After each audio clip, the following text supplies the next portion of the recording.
Good morning, Void. Well, I have begun my 24-hour marathon. So I'm going to be checking in with you guys every couple of hours or after every movie just to see if I can do this and see if I'm still here. Now, started at 7 a.m. this morning and pulled a long one right off the bat just to kind of get through the morning hours. So, I am geared up, ready to go.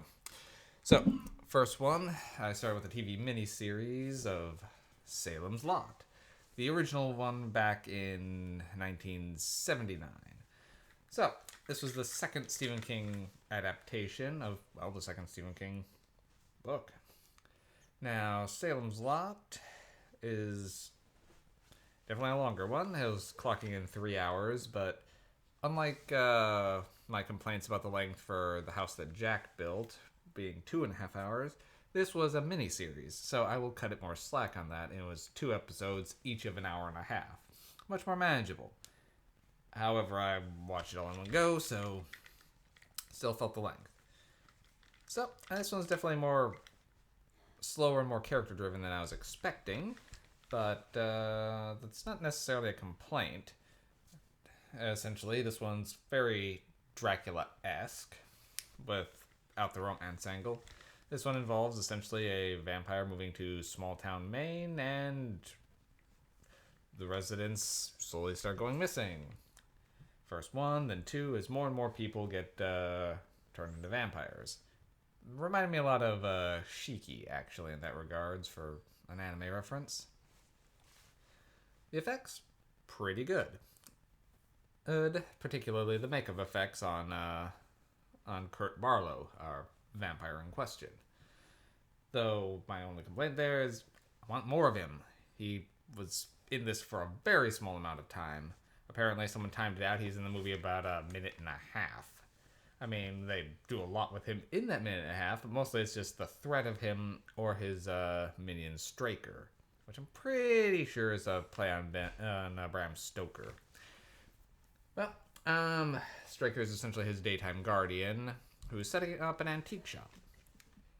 One thing I don't really get with this one is, so vampire is moving the town under the guise of an antique shop, but he's pretty much wiping the town out very quickly. So why set up the antique shop? Did you really need the cover if you're going to move that quick?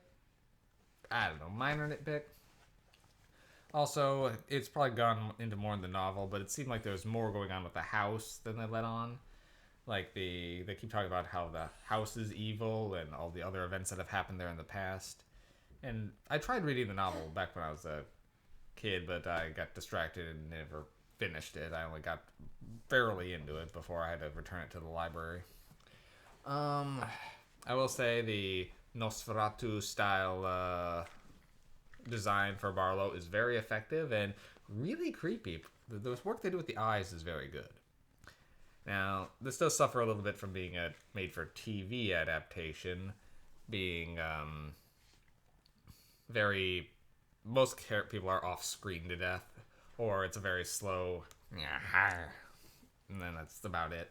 It's pretty much completely bloodless, and relies mostly on atmosphere. I know this is kind of a... It does what it does very well. It's got to be one of the better Stephen King TV adaptations. This one and It are the ones that I've really enjoyed. I've seen a few others like Langoliers and Elements of Tommyknockers. I don't know if I ever actually sat through all of it. And those ones are just okay.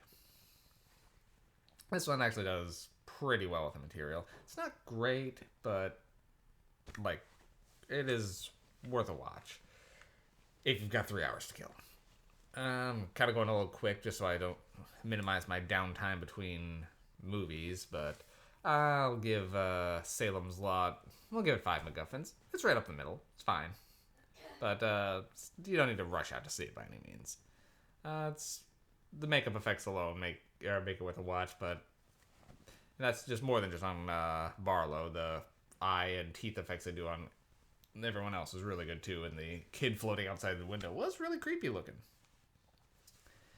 Alright, so yeah, keeping this a little short and sweet for today so I can get in as much movie as possible, but there we go. 5 MacGuffins, Salem's Lot, 1979. movie 1 of my 24-hour binge. See you guys soon.